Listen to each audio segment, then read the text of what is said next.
The room was silent, but inside my head, it felt like a storm.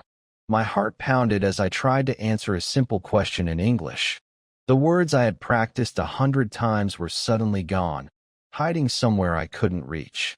My palms were sweaty, my throat felt tight, and all I managed to say was, I don't know. That moment crushed me. I had studied for months. I knew the vocabulary, but when it mattered most, my voice betrayed me. I walked away thinking, maybe English just isn't for me. But here's the truth I learned later. Moments like that aren't the end of your journey. They're the beginning. Because every English speaker who's fluent today has lived through that exact fear. And the difference between those who succeed and those who give up is simple. They keep showing up. That's why the first step to improving your communication is simple. Tip 1. Speak before you're ready. If you wait until you know enough English, you'll be waiting forever. Fluency isn't built in silence. It's built in messy, awkward conversations where you stumble, laugh at your mistakes, and keep going. Every time you push yourself to say something, you're training your brain to respond faster. I remember the first time I ordered food in English. My voice cracked, my grammar was broken, but I did it. The waiter understood me, and that small win gave me courage to try again. One day, those little victories start to add up. I also realized that speaking well actually starts with listening. Tip 2. Listen more than you think. When I first moved to a new city, I spent hours listening to people on the bus, in coffee shops, or even on TV. I noticed how they connected simple words, how they used intonation to sound natural, how their rhythm carried meaning. The more I listened, the more my brain absorbed patterns without me even realizing it. Later, those patterns spilled out when I spoke. Listening is like filling up a bank account, and speaking is how you spend it. The more you deposit, the richer your communication becomes. At first, though, silence felt like my enemy. I hated standing in groups, hearing conversations flow around me while I stayed quiet. But then I realized silence could be my teacher. Instead of stressing about what I couldn't say, I started focusing on what I could catch. One word here, one phrase there. Slowly, the puzzle pieces fit together.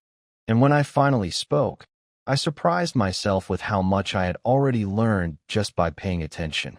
Still, something was missing. I needed a way to see my own progress. That's when I found the courage to try something uncomfortable. Tip 3. Record yourself speaking. At first, I cringed hearing my accent, my pauses, my mistakes. But then I noticed progress. What sounded impossible one month became natural the next. Recording gave me proof that I was improving, even on days I felt stuck. One night, I recorded myself telling a short story in English. I compared it with a recording from 3 months earlier. The difference shocked me. My sentences were smoother, my confidence stronger. That recording was the evidence I needed to keep going. The truth is, most people quit too early. They see their mistakes as failures instead of steps forward. I nearly quit, too. But the moment I realized that mistakes were not enemies, but teachers, everything shifted. Imagine a child learning to walk. They fall again and again, but nobody says, walking isn't for you. Instead, every fall is progress, proof they're trying. That's how you should see your English journey. Every wrong word, every pause, every misunderstanding, it's not failure. It's proof you're learning. At first, my biggest fear was embarrassment. What if people laughed at my accent? What if I said the wrong word? But then I noticed something. Most people weren't judging me at all. In fact, they were encouraging. Some even admired that I was trying. That's when I realized, confidence doesn't come after fluency.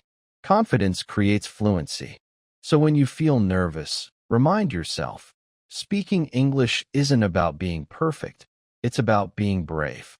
In this first stage of my journey, I discovered 3 keys. Speak before you're ready. Listen more than you think, and record yourself. With these steps, my silence began to break. My voice, once shaky and hidden, started to grow stronger. But this was only the beginning. Because as I soon found out, learning words is one thing, but learning to connect, to truly communicate, takes something deeper. And that's where the next chapter of the journey begins.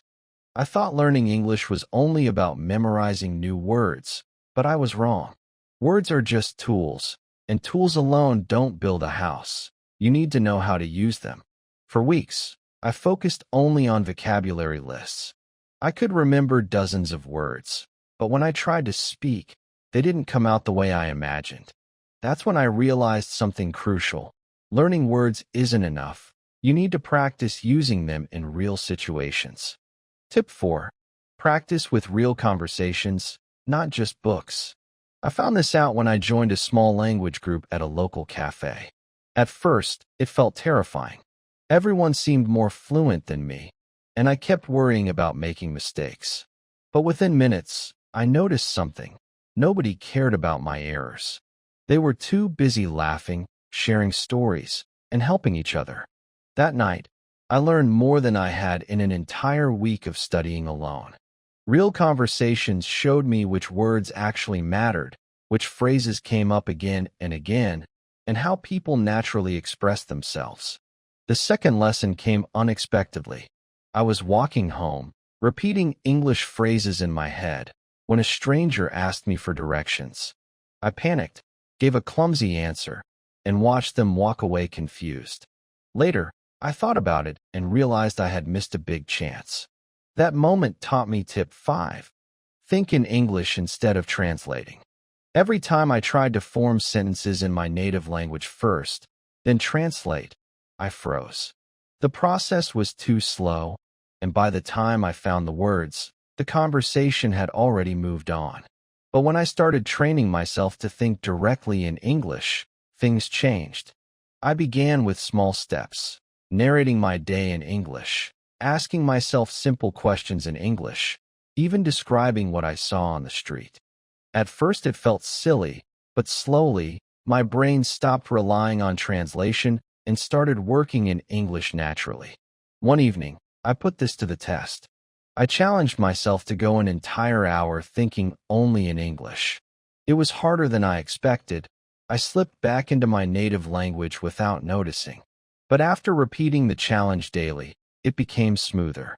Soon, when someone asked me a question, I didn't need to translate in my head. The answer just came out. That feeling of flow was like breaking through a wall I had been pushing against for months. Around this time, I also discovered another key. Tip 6. Learn phrases, not just individual words.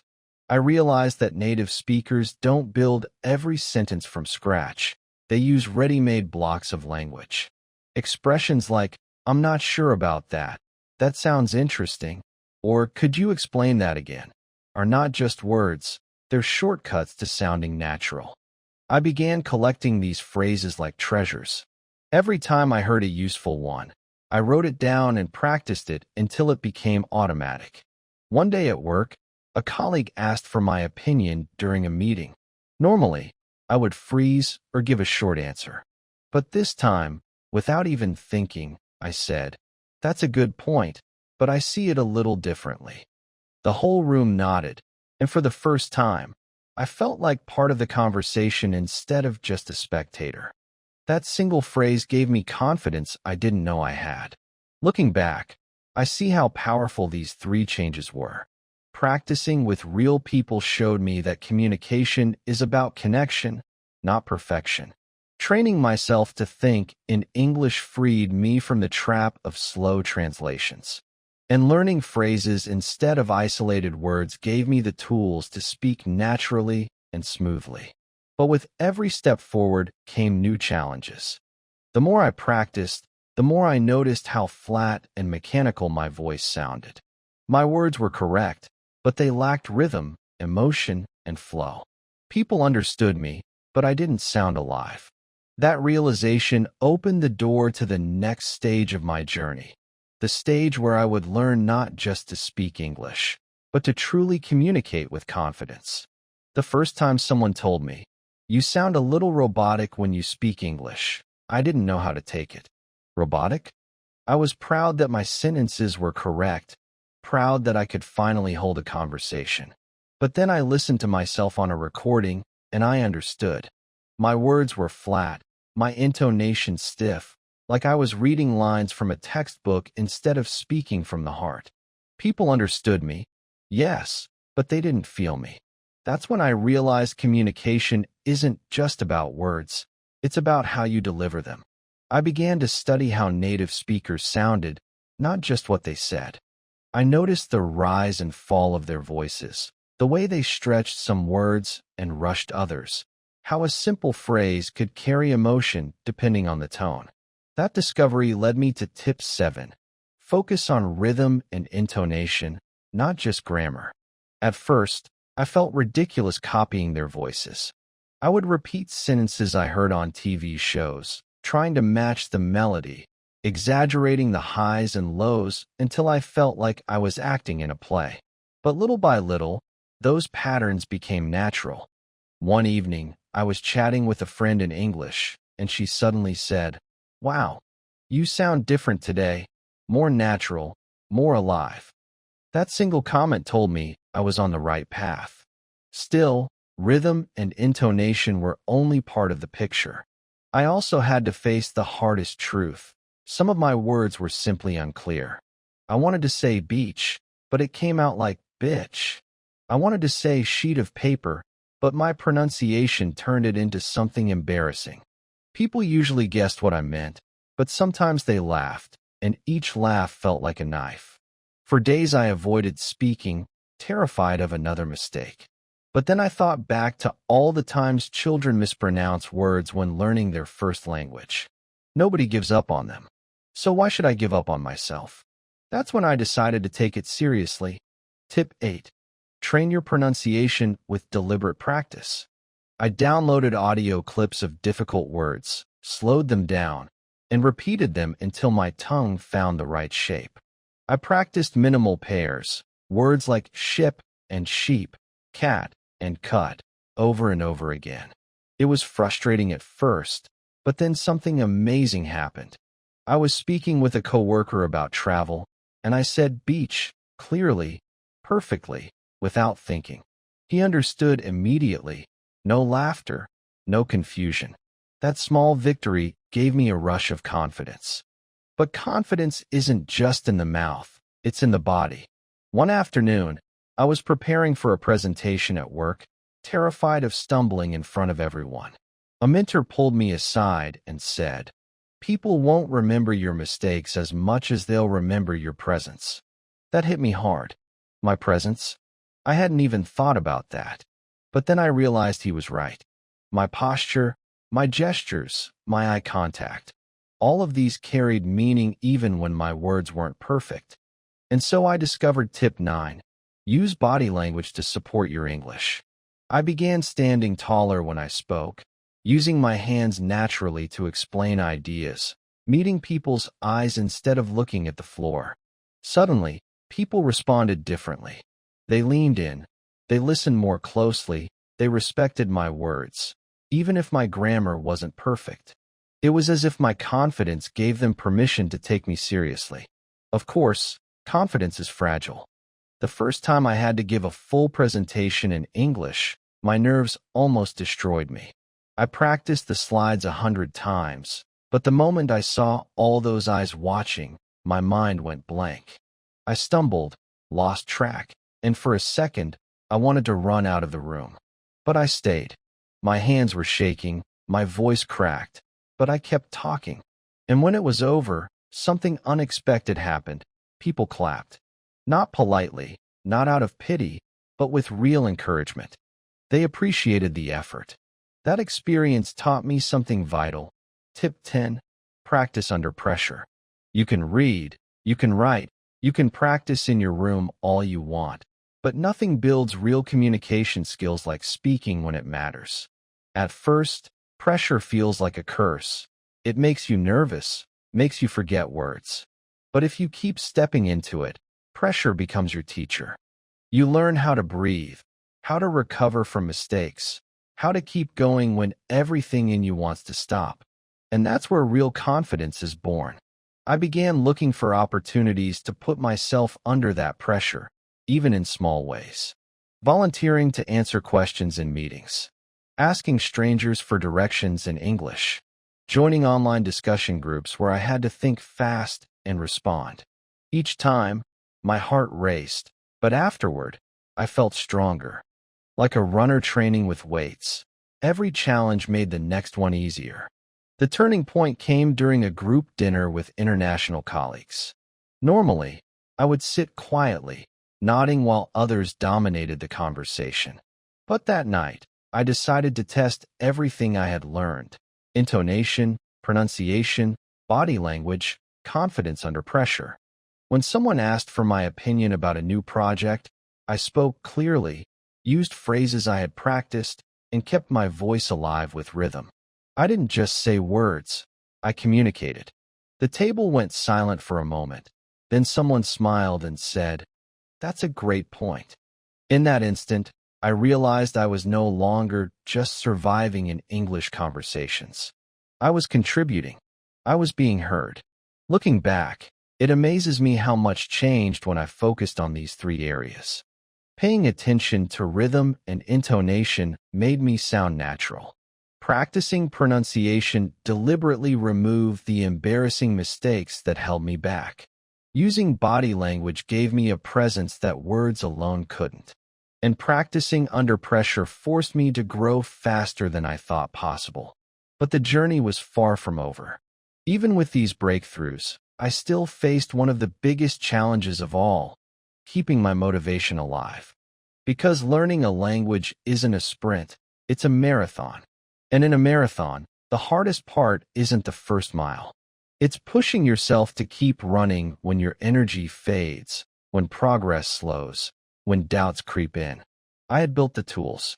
Now I needed the mindset to keep going, no matter what. And that's where the next part of the journey would lead me. I used to think the hardest part of learning English was grammar. Then I thought it was pronunciation. But as time passed, I discovered the real challenge wasn't technical at all. It was mental. Some days I felt unstoppable, speaking with confidence, remembering new phrases with ease. Other days, I couldn't even string two sentences together without stumbling. I would wake up motivated, only to go to bed discouraged, wondering if I was making any progress at all. It was during one of those low points that I almost gave up. I had just finished a long week of work, and my brain felt drained. I sat in front of my notebook, staring at English sentences, unable to focus. What's the point? I whispered to myself. I'll never sound like a native speaker anyway. That dark thought nearly pulled me back into silence. But then I remembered how far I had come. The first time I froze in a conversation, the first time I mispronounced a word and got laughed at, the first time I spoke up in a meeting despite the fear. I had survived all of that. Why stop now?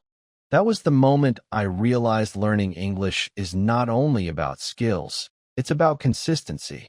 It doesn't matter how talented or smart you are if you don't keep showing up every single day. That insight led me to tip 11, build small, consistent habits. I began setting tiny goals that felt so easy I couldn't ignore them. 10 minutes of listening to an English podcast before bed. Writing 3 sentences in a journal every morning. Repeating one useful phrase 5 times while brushing my teeth. At first, it felt silly, too small to matter. But after weeks of stacking these little habits, the results were undeniable. I didn't have to force myself to practice anymore. It became part of my daily rhythm, as natural as eating or sleeping. There's a saying I once heard. It's not about intensity, it's about consistency. And it's true. Anyone can study for 5 hours once. But the person who studies 15 minutes every single day will win in the long run. Language is not memorized in a single marathon session. It's absorbed slowly, like water sinking into the ground. I remember one specific night that proved this to me. I was tired, ready to skip my English practice. But I forced myself to listen to a short audio clip, just 2 minutes long. The next day, in a casual chat with a friend, I used one of the phrases from that clip without even realizing it. My friend's eyes lit up and he said, "Hey, that sounds really natural." In that moment, I saw the power of consistency. Even the smallest effort counts, as long as it's repeated. But building habits wasn't enough. There was another problem: boredom. Doing the same drills, reading the same kind of texts, listening to the same type of podcasts, it drained my energy. And when boredom sets in, motivation dies. That's when I discovered something that changed everything. Tip 12. Make English fun by connecting it to your passions. I loved baking, so I started watching English videos about baking techniques. Suddenly, I wasn't just learning random vocabulary. I was learning words that mattered to me, words I would actually use.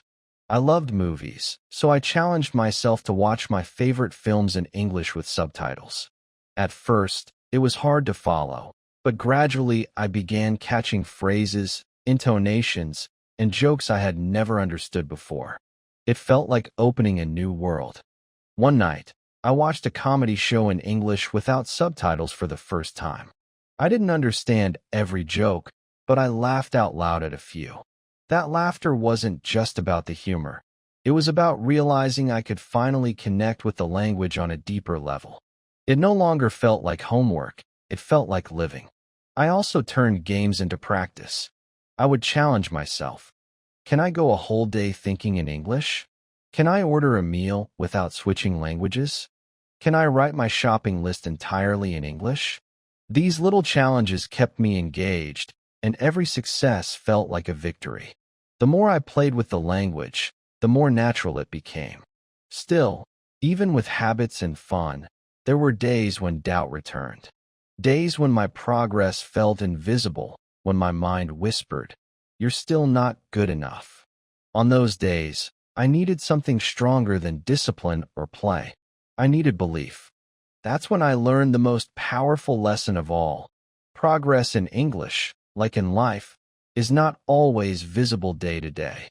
But if you trust the process and keep going, you'll wake up one day and realize you've climbed a mountain without noticing. To remind myself of this truth, I started tracking small wins. Each time I successfully used a new phrase, I wrote it down. Each time someone understood me without asking me to repeat, I marked it as a victory. Looking at that growing list gave me energy to continue. It was proof that even when I felt stuck, I was moving forward. One of my proudest moments came at an international conference. Months earlier, the idea of speaking English in front of strangers terrified me. But now, armed with consistent practice, fun learning, and growing confidence, I joined a group discussion. At first, my heart raced, but then something surprising happened. I forgot I was speaking English. I wasn't thinking about grammar or vocabulary. I was simply sharing my ideas. When the discussion ended, someone said, "You speak so naturally." I almost forgot English isn't your first language. Those words felt like a medal around my neck. That night, lying in bed, I thought about my journey. From the boy who froze in silence to the man who could hold his own in an international discussion. From the learner who translated every word in his head to the communicator who thought in English without hesitation. From the student who nearly gave up to the speaker who finally believed. And it became clear to me, learning English isn't just about communication. It's about transformation. Each tip I discovered wasn't just a language strategy, it was a life lesson. Speak before you're ready. Take action even when you're afraid. Listen deeply. Pay attention to the world. Record yourself. Face your flaws and track your growth. Think in the language of your goals. Stop waiting for permission to be who you want to be. Learn phrases. Build with blocks that make you strong. Master rhythm and body language. Remember that how you say something matters as much as what you say.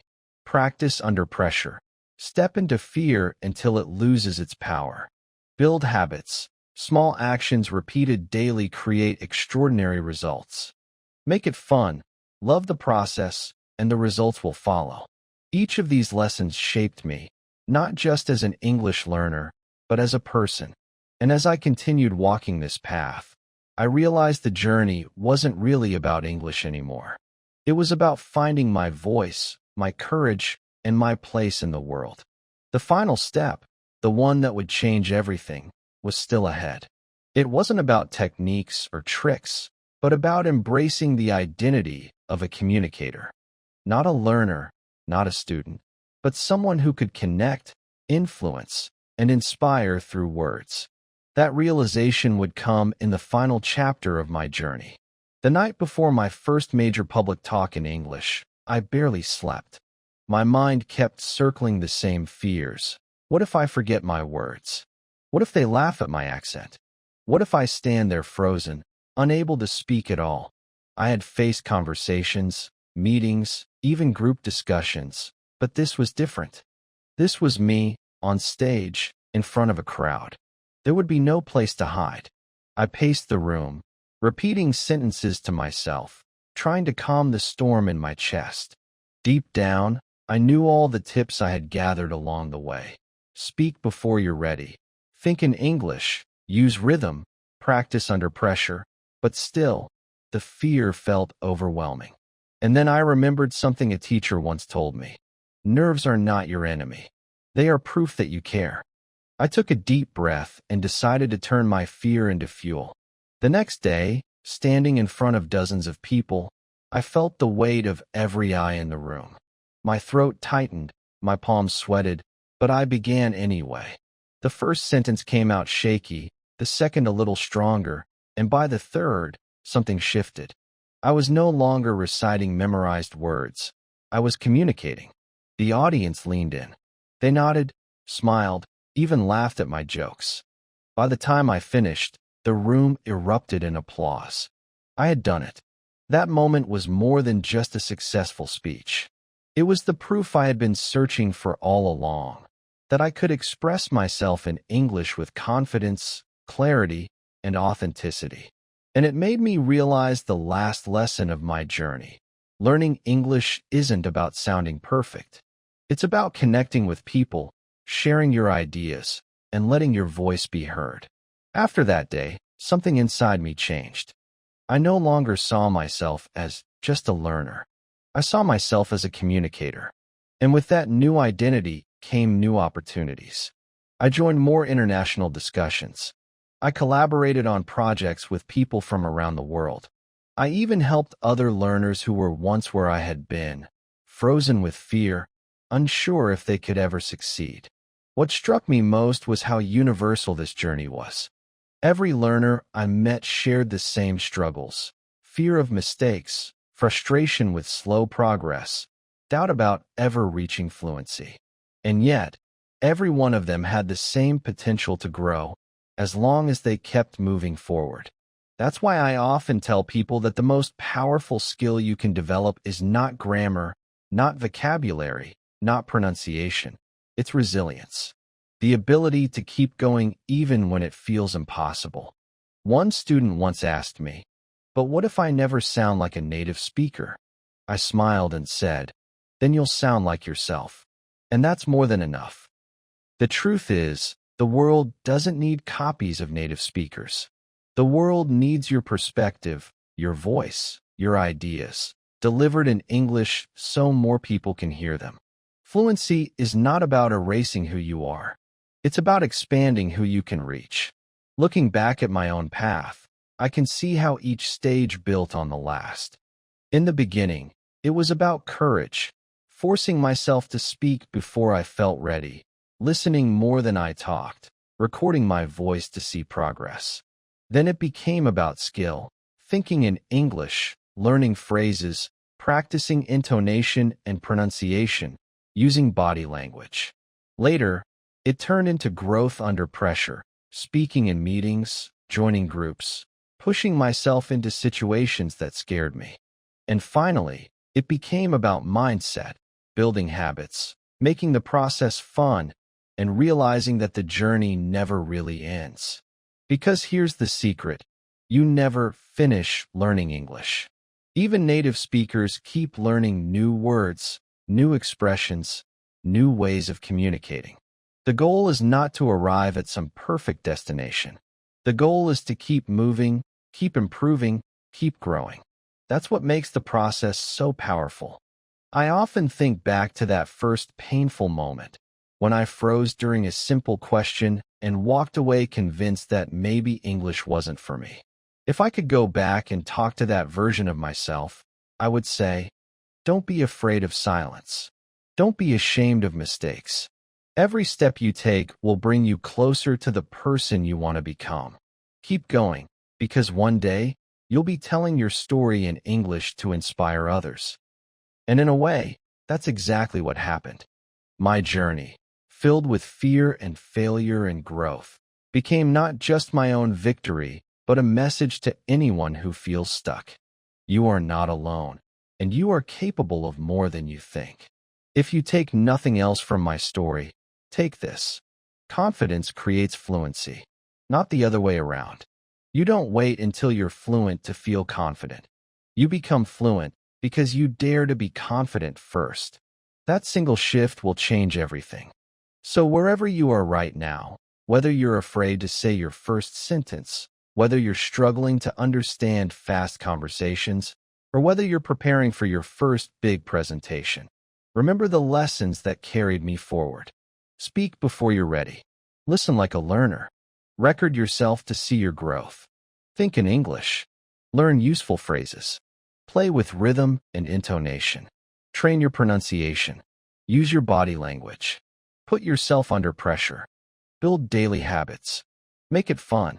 And most importantly, never stop believing in yourself. Because one day, without even realizing it, you'll look back and see how far you've come. You'll notice that the words that once felt impossible now flow effortlessly. You'll hear yourself speaking and think, that's me. I did it. And in that moment, you'll understand that the journey was never just about English. It was about courage, resilience, and discovering the power of your own voice. And maybe, just maybe, your story will be the one that inspires someone else to begin. When I look back on this journey, it almost feels like two different lives. In the first, I was silent, afraid to open my mouth, trapped by the fear of mistakes and embarrassment. In the second, I found my voice, my courage, and my ability to connect with people in a language that once felt impossible. The line between those two lives wasn't a sudden breakthrough or a magic formula. It was a series of small, steady steps that anyone can take. And that's the truth I want to leave with you. Fluency is not a gift reserved for a chosen few. It's the reward for those who keep going, even when the road feels endless. I remember the very first time I froze, unable to answer a simple question. The humiliation burned in my chest, and for a while, I believed that maybe I wasn't cut out for English. But now I see that moment differently. It wasn't a failure. It was an invitation. It was the universe asking me, are you willing to keep trying, even when it hurts? And by saying yes, by stumbling forward anyway, I unlocked a path that changed my life. That's why I believe the most important decision you can make as a learner is not about which book to buy, which course to take, or which app to download. The most important decision is to keep showing up, to open your mouth even when your voice shakes, to listen closely even when the words rush past you, to record yourself even when you hate the sound, to think in English even when it feels awkward, to collect phrases, practice rhythm, train your pronunciation, and face pressure even when you want to run away, to build habits and find joy in the process, to keep believing, even on the days when belief feels impossible. Because every single one of those actions, repeated over time, creates transformation. Not overnight, not in a week, but slowly, like a seed pushing through the soil, invisible at first, but unstoppable once it breaks the surface. That's how growth happens, in silence, in persistence, in the moments nobody else sees. The truth is, you don't need perfect grammar to inspire someone. You don't need a native accent to make a friend. You don't need to speak fast to be understood. What you need is the courage to try, the resilience to keep going, and the mindset to see mistakes not as proof of failure, but as signs of progress. If you followed my story this far, maybe you see yourself in some of those moments: the fear, the doubt, the small victories, the turning points. Maybe you felt that same silence pressing against you, that same frustration when the words just won't come. If so, then know this: you are not behind. You are not late. You are exactly where you need to be. Every speaker you admire once stood where you are now. And the difference between them and those who gave up is that they chose to keep speaking, keep learning, keep believing. I once thought fluency meant sounding like someone else. Now I know fluency means sounding like yourself, clearly and confidently, in English. It's not about erasing your accent. It's about owning it. It's not about speaking without mistakes. It's about speaking without fear. It's not about perfection. It's about connection. And when you see English that way, the pressure disappears. Suddenly, it's not about chasing a flawless standard. It's about embracing your voice and letting it grow. I'll never forget the first time someone told me, "I almost forgot English isn't your first language." At first, I took it as the greatest compliment. But later, I realized something even more powerful. I don't need anyone to forget where I came from. I don't need to hide my background. My journey, my struggles, my accent, my effort, that's all part of my story. And my story matters. Your story matters too. English isn't here to replace your identity. It's here to amplify it. So if you are standing at the edge, wondering if you should keep going, let me give you the answer: yes. Keep going. Keep speaking. Keep learning. The journey will be long, sometimes frustrating, sometimes discouraging. But it will also be filled with moments of pride, joy, and connection. One day, you'll laugh at a joke in English without thinking.